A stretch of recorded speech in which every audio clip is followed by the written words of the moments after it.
नमस्कार, स्वागत आहे तुमचे आमच्या चॅनलमध्ये। आवाज महामुंबईचा, शोध बातमीचा, कौल मनाचा। चला तर मग आमचे चॅनल शेअर करा, लाईक करा आणि सबस्क्राइब करा। धन्यवाद। चालत्या एसटी बसचे टायर सुटले, रायगडमध्ये भीषण अपघात टळला। सरकार आणि एसटी महामंडळाचा कारभार जनतेच्या जीवाशी का खेळतोय?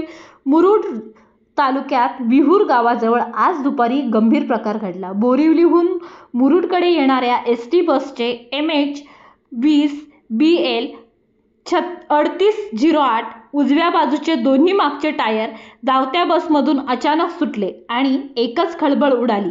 बसमध्ये अनेक प्रवासी होते। क्षणभरात जीव टांगणीला लागले। बस चालकाच्या प्रसंगावधानामुळे मोठा अनर्थ टळला। मात्र या घटनेत एसटी महामंडळाच्या बेपर्वा कारभाराचा आणि लोकप्रतिनिधींच्या उदासीनतेचा वाटा पुन्हा एकदा उघड झाला आहे। प्रश्न अनुत्तरित आणि सरकार गप्प का? गंभीर बाब म्हणजे धावत्या गाडीतून टायर सुटणे ही कुठली छोटी घटना नाही, ती मेंटेनन्स, तपासणी आणि सुरक्षेच्या बाबतीत झालेल्या भयानक हलगर्जीपणाची सजीव साक्ष आहे। आज अनर्थ टळला, पण उद्या काय? विद्यार्थ्यांनी भरलेल्या बसमध्ये अशी घटना घडली असती तर याचे उत्तरदाता कोण? एसटी महामंडळ की सत्ताधारी? रायगडात सत्ताधाऱ्यांची त्रिसत्ता, पण जबाबदारी कुणाची नाही।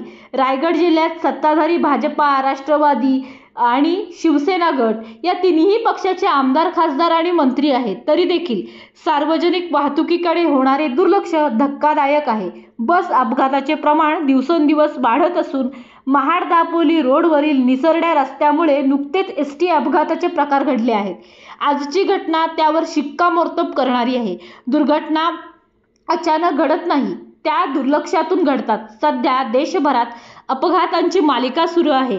अहमदाबाद विमान अपघात, पुण्याजवळ तळेगावमधील इंद्रायणी नदीतील पूल कोसळणे या घटनाही याच साखळीत। जुने ढासळलेले पूल, तपासणी न झालेली वाहने आणि पायाभूत सुविधांतील कुचराई हीच खरी कारणं आहेत। आता तरी जागे व्हा सरकार। पावसाळा सुरू झाला आहे। लाखो विद्यार्थी, महिला, कामगार एसटीने प्रवास करतात।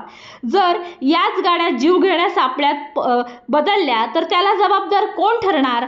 आज अपघात टळला, उद्या तो टळेलच याची हमी कोण देणार? प्रवाशांचा प्रश्न सरकारला आणि एसटी महामंडळाला झणझणीत चपराक आहे। आमच्या जीवाशी खेळायचा अधिकार तुम्हाला कोणी दिला? आवाज महामुंबईसाठी निलेश पुणे सह रणिता ठाकूर, रेवदंडा।